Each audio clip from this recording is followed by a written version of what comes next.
Welcome to this lesson on argumentative writing, constructing a strong thesis statement. I'm going to be showing you what I'm looking for as far as what your thesis statement should look like and how it should be worded. So I'm going to quickly go through this video. It should not take very long. Please watch the whole thing. So by now, most of you have posted on the discussion board about your topic, and I have commented on everyone who's posted. Some of you, I'm just kind of waiting for you to either copy and paste how I worded it, or I asked you a question and you had to clarify, or maybe you posted it as a question and you were supposed to not do that. You were supposed to post it as a stance or an argument. So I'm waiting for you guys to respond back on your individual thread of the discussion board. I can't give you a grade until I finalize your stance or your topic, and I know that you have a good, solid foundation before we move on to the thesis statement, which making your stance is the first part of that. So make sure you go on, and until I like the final post of yours, then you don't get the grade. So please do that. All right, so talking about your thesis statement. It says an argumentative or persuasive piece of writing has to begin with a debatable thesis statement or claim. Okay, and again, your thesis statement, just like the first paper we did, will be the last sentence of your intro paragraph. In other words, your thesis statement has to be something people could reasonably have differing opinions on. If it's something that's generally agreed upon or accepted as facts, then there's no reason that you would try to persuade someone to agree with you. So, for example, if someone said, texting and driving is bad for society or something like that, or is dangerous, I would say that's already agreed upon by the majority of people. So you wouldn't want to. You wouldn't have anything to persuade someone. So you wouldn't want to pick that kind of topic. I have to say, the topics that I'm seeing on the threads or the discussion boards, I've been really impressed that you've been thinking outside of the box. I haven't seen a whole lot of repeats at all. So good job on that. Let me talk about a non-debatable versus a debatable thesis statement. So again, this is kind of like what I was just giving you the example of texting and driving. Non-debatable thesis statement would be pollution is bad for the environment. Well, yes, we already agree upon that. But if you're very passionate about pollution and how bad it is for the environment, you can still write your paper on this topic. You just need to make your thesis statement debatable. So, for example, at least 25% of the federal budget should be spent on limiting pollution. Now it's debatable because someone could disagree and say, no, I don't think we should spend that much money toward the federal budget on that. Another example, same topic, America's anti-pollution efforts should focus on privately owned cars or something else.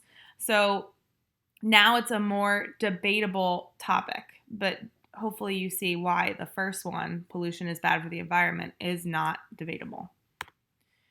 All right, so your thesis statement needs to be narrowed down and specific, and it needs to include what I call the stem, which is your stance, which is the part you hopefully are finished with already. It's the thing that you posted on the discussion board that I have liked and finalized at this point, hopefully.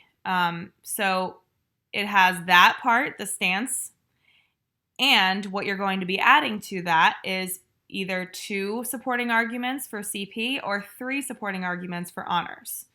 Okay, so now we need to figure out, why do you believe that and how are you going to convince someone? What are your because reasons here?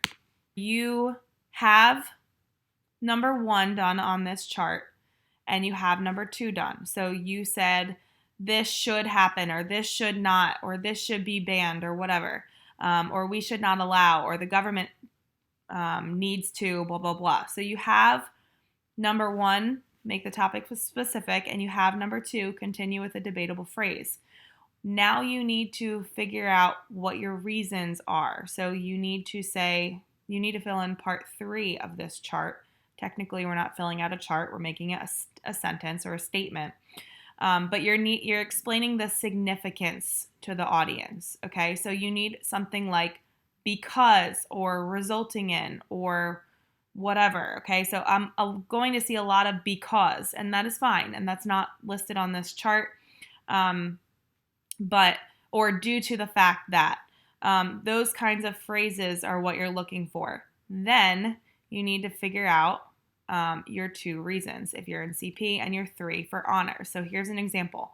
High schools in the U.S. should start the school day 2 hours later. There's your stance. That's the part you've already gotten approved. Then I have resulting in 1, and you're not, when you actually type this, you're not gonna, when you type this in your final paper, you're not gonna have the numbers here, but I'm just showing you the 2 arguments. 1, higher academic achievement, and 2, fewer students facing consequences of sleep deprivation. Now, this is your thesis statement, so it has the stem, or your stance, what you're arguing, and why. This might say because 1 and 2, or 1, 2, and 3 for honors. The things that you're listing here become your body paragraphs. So now this person who wrote this thesis statement would have the whole next paragraph talk about why starting school 2 hours in the day later would result in higher academic achievement, or how it would. Okay, and then the next paragraph after that, this person would say why starting the school day 2 hours later would result in fewer students facing the consequences of sleep deprivation. You'd have sources to prove these things. So basically what comes after your 1 and 2, or your 1, 2, and 3 are going to be your whole paragraph. So you need to make sure that you're going to be able to support your arguments with evidence, at least one piece of evidence in each paragraph, and that you're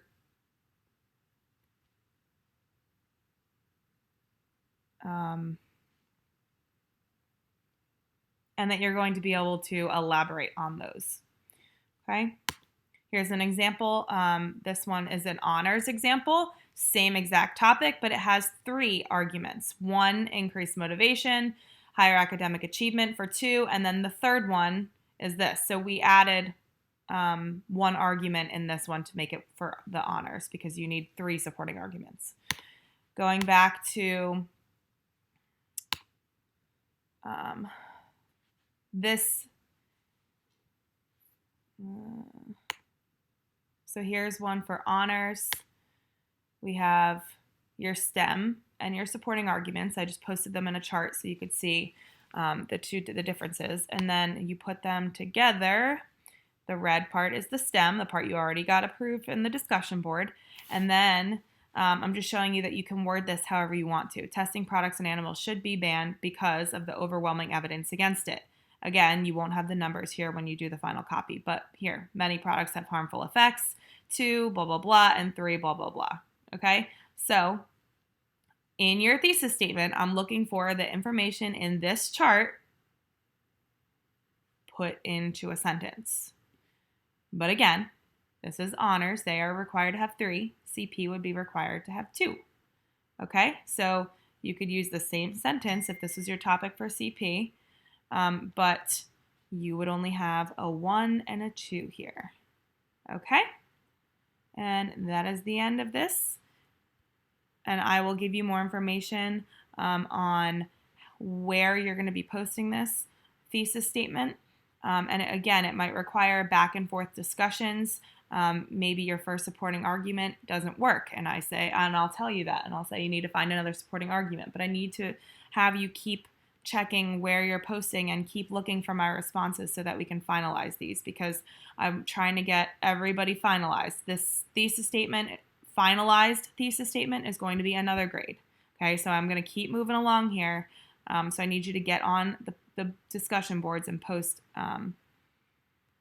so that we can finish up. All right, bye.